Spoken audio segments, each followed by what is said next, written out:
So you want to learn Ukrainian, but you don't know where to start. Maybe you've picked up Duolingo a couple of times and just thought, what are all these squiggles? Well, in this video, I want to share a 4-step simple plan to get you started in Ukrainian, even if you're an absolute beginner. This is the Ukrainian Academy.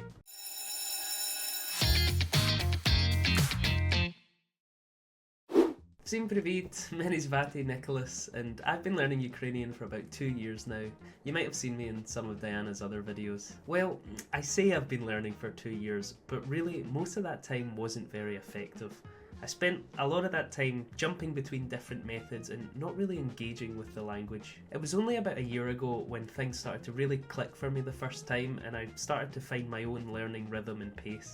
Don't get me wrong, I'm a long way from being fluent yet, but I really wanted to make this video to show you some of the learning methods that I'm using every day to get over some of those initial hurdles that I had at the beginner stage. Sort of like a beginner's roadmap. Not some sort of quick hack or secret method that's going to get you fluent within 30 or 60 days. Just a simple plan designed to get you started learning Ukrainian and take your first steps with the process, building some momentum as you go. The roadmap has 4 key stages. I'll describe the concept behind each stage and then the tools that I've been using to address that particular stage. Sound good? Okay, let's start at the very beginning. Stage 1. Learn the Ukrainian alphabet. When you picture yourself speaking Ukrainian fluently, you're probably imagining 2 superpowers. Input, understanding everything that you read or hear, and output, being able to say or write anything that you want. Well, it's no surprise that in order to be able to output, you need to understand what you want to say before you can say it. Reading is one of the most effective tools for input. Why is it so effective? Well, unlike listening, the words don't move. If you're listening to something, once you miss a word, it's just completely gone. Whereas when you're reading, you can stop, slow down, try and spot similarities between words, and be able to access quick translations, which makes it easy to understand what the word actually means. However, as you might have noticed, reading is slightly more difficult in Ukrainian because it uses the Cyrillic alphabet. It's like you're starting at level 0 compared to other languages that are more similar to English, like French or Spanish. The Cyrillic alphabet has 33 letters, some of which feel similar to things we know in English, others just look like squiggles. You'll see some that look like English letters, but are actually pronounced in a completely different way. Why is that B pronounced like a V? But there's good news. You don't actually need months to learn the Cyrillic alphabet. It's actually one of the easier parts. With only a small amount of daily practice, you can actually learn all these letters in a matter of a couple of weeks. And what's even better about Ukrainian is that most of the words are pronounced exactly like they're written. This brings me to my first tool in the roadmap. Duolingo! Oh god. I know, Duolingo's had a bit of a bad rap in the last couple of years with its questionable business decisions and its annoying owl notifications.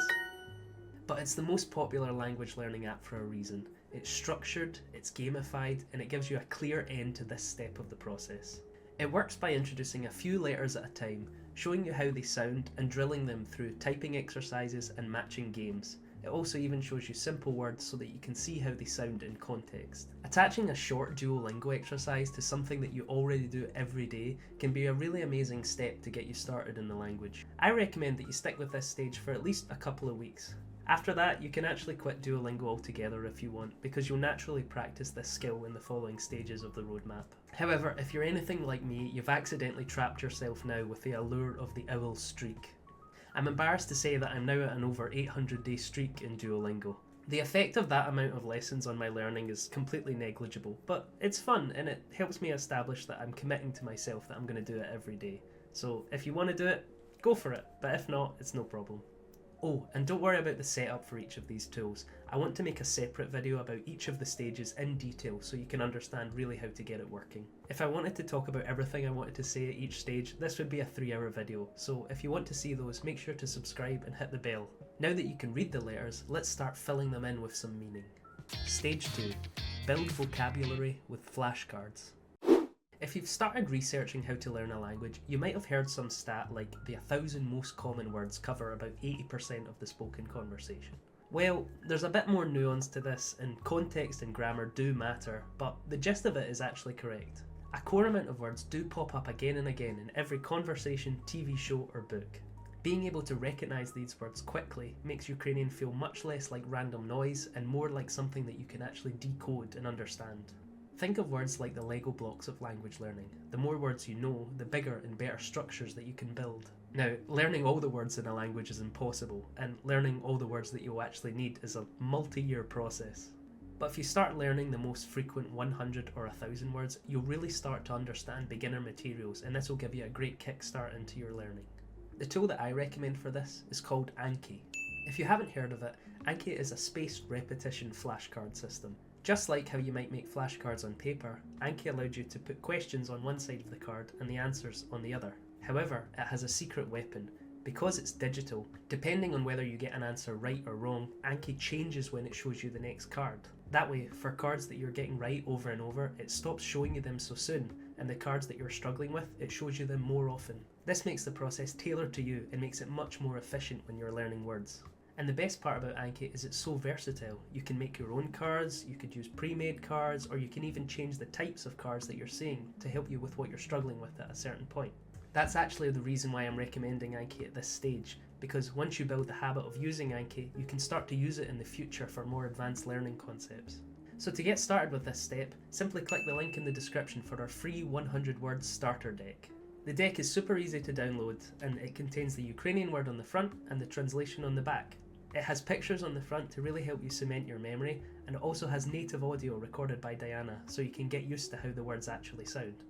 I recommend to build this habit, just tack it onto the end of your Duolingo session so it becomes one continuous study block. Again, I'll cover the full detail in a separate video, including how to download the program, set it up on your phone, and also make cards for when you run out. The key thing that I want to share now is start slowly. Reviews can build up really quickly, so it's best to not take on more than say 5 to 10 new cards per day. Complete all of your reviews each day, and after a few weeks you'll be ready to add in the next stage. Stage 3. Intensive Immersion through reading. Once you've got the alphabet down and a solid chunk of core vocabulary, you're ready to move on to start reading real Ukrainian content. No, not full novels yet, unfortunately, but beginner-friendly content where you can understand just enough of the material to not feel lost. The reason for this is that reading is one of the fastest ways to grow your vocabulary and grammar awareness because it gives you words in context. You're not just learning what a word means, you're seeing how it's actually used in real sentences. Reading should be the foundation of your language learning, and my tool that I use for this stage, Link. Link is a tool for reading whereby every word that you look up gets saved. By doing this, you can build up a personal bank of words that you know. This allows you to track your progress and helps you find content that is perfect for your reading level. They actually offer 50 Ukrainian mini stories to help you get started. These stories use repeating vocabulary so that you can recognise words in different contexts. However, the absolute best part is that Link is completely free to use if you're learning Ukrainian. I've actually saved hundreds of pounds over the past couple of years just by using Link. Unfortunately, Link can be a little tricky for complete beginners to get a hang of, but very quickly the steps for this stage are as follows. Create an account and start working your way through the mini stories. Click on any unknown words to get the meaning. Read and reread each lesson over a few days. You'll start to notice that certain phrases and sentence patterns come up again and again, and that's your brain slowly internalising the structure of Ukrainian. Eventually, you'll be able to mark more and more words as known, and you'll be able to read smoothly without constant stopping. You can also listen to the audio for each lesson again while you're shopping, doing the dishes, or on your commute to work, and this will help you further improve. But remember, by the end of the first year, you'll probably still be focusing on very simple beginner material, but that's completely normal. Mastery at this stage comes from massive exposure, not rushing ahead. I recommend you start out by reviewing one mini story a day and then build up till you're reading for about 30 minutes per day. After that, you're ready to add in the final stage. Stage 4. Free-flow Immersion. At this stage, your goal shouldn't be about understanding everything. In fact, it shouldn't really be about understanding most things. You need to get used to the experience of having the Ukrainian language enter your ears. By watching and listening to TV shows, movies and YouTube videos, you start to get used to the patterns and sounds of the words. At first, almost everything will feel like noise, but with more exposure, things will start to become more familiar. You're building two key skills here. 1, the habit of daily practice, and 2, the ability to handle ambiguity. To learn a language, you really need to get comfortable with how little you actually know. In English, you're a pro-level speaker.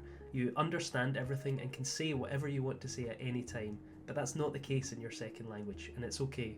The tool I recommend for this stage just involves watching something, so using YouTube or Netflix. I also recommend you pair your watching with a browser extension called Language Reactor. This tool lets you toggle subtitles and quickly check the occasional unknown word by simply hovering over it. But try to avoid showing English subtitles all the time. This stage isn't really about memorising new vocabulary, that's what your intensive studying is for. Instead, just focus on watching, listening, and trying to recognise the words that you've already picked up from your other studying. Think of yourself as a treasure hunter and you're searching for that gold in the content, which is the words that you already know. As for the content you want to study from, it's really up to you and what your interests are. Of course, I would really recommend starting with things like the Ukrainian with Diana videos. The gold standard for learning content is clear Ukrainian audio with subtitles that match what the audio actually is. Trust me, this is surprisingly difficult for Ukrainian compared to other languages. YouTube can also be a good option because many videos have automatically generated Ukrainian subtitles, which for the most part do the job. Shows on Netflix, and especially Netflix original shows, tend to have lots of different subtitles and audio formats available, so keep an eye out for those because there might be a show that you've already seen that has Ukrainian audio. If you're finding that a lot of shows that you want to watch have poor dubbing or subtitles that don't match, I'll give some tips for how to handle this in the separate video for this stage, but the key thing for now is try to get as much immersion as you can without it turning into a chore. Depending on your time and availability, it might become a little tricky to fit this into your schedule every day, but just try and watch something over the course of the week. Perhaps maybe 30 minutes a week or maybe one YouTube video every couple of days. The brunt of your learning will come from your intensive reading and building your vocabulary, but this is just the real icing on the cake to bring everything together. And that's it! All 4 stages to help you get started learning Ukrainian. Let's recap.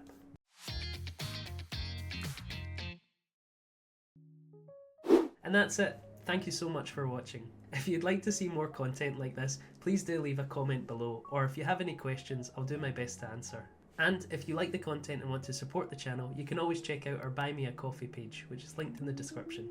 That's all for now. See ya!